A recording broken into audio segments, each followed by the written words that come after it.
Okay, so this is for episode 8 of the Serial podcast, and I kind of feel like a lot happened in this episode, only because of the fact that they went from um what they thought was good for juvenile system, and then at the end it was the whole guard, like the whole thing with the guard getting fired over buying pizza for the juveniles, which he shouldn't have done. But the first thing I noticed was saying I don't remember who it was, but someone was trying to say that they wanted to repurpose what a juvenile prison should be for, who should go there, and uh I think it was children who do less serious things would go to a smaller little program in their residential neighborhood, which I thought was pretty cool.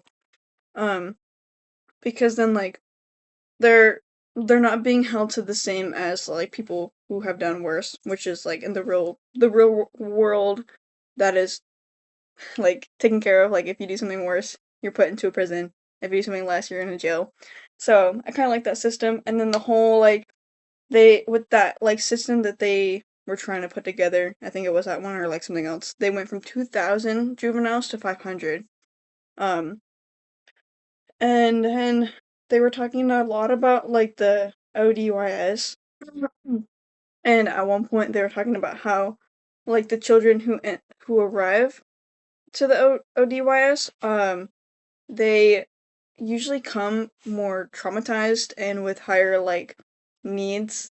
And um I don't super remember why they say that, but I do think that it was important that they said that. And um and then I'm pretty sure they ended up making it so less children had to go there, so it was better for everyone in the end. And then they were talking about how they had 9 institutions, and then they went to 9, or they went to 3, which I thought was pretty good.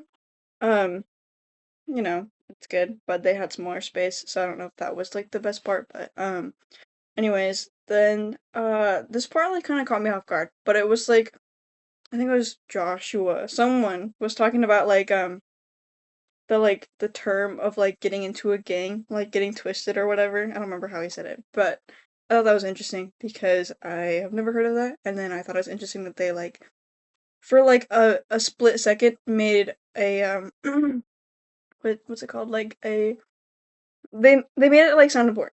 So I thought that was interesting. And then to get into the gang, I think it was, you have to assault 3 people, and it doesn't matter who they are or anything. They genuinely do not care.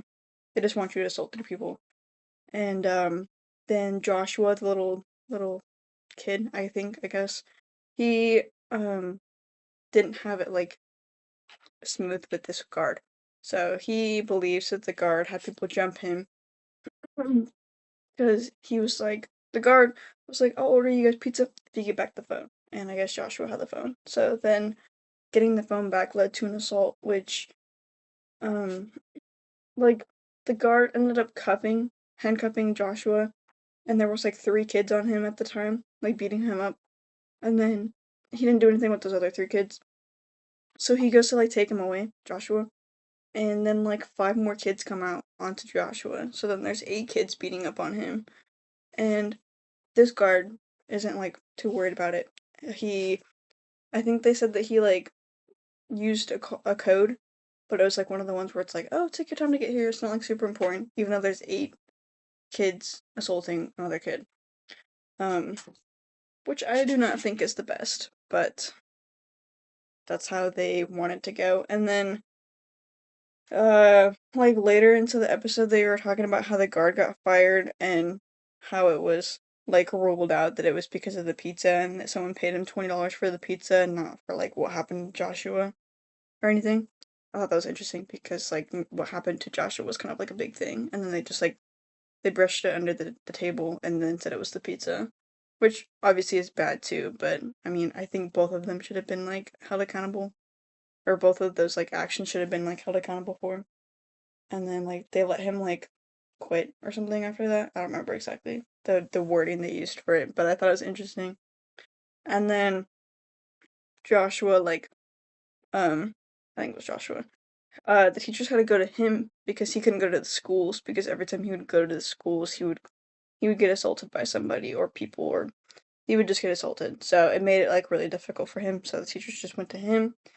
And then the last thing was that they ensure safety and they removed the bad acting juveniles from the rest, which I thought that was actually pretty good because it shows that they're like trying to take accountability for the juveniles who are acting out and then like keeping the other juveniles who aren't doing anything like really like keeping them safe, and I think that's good because it shows that they're like doing something to keep their community put together. But that's it.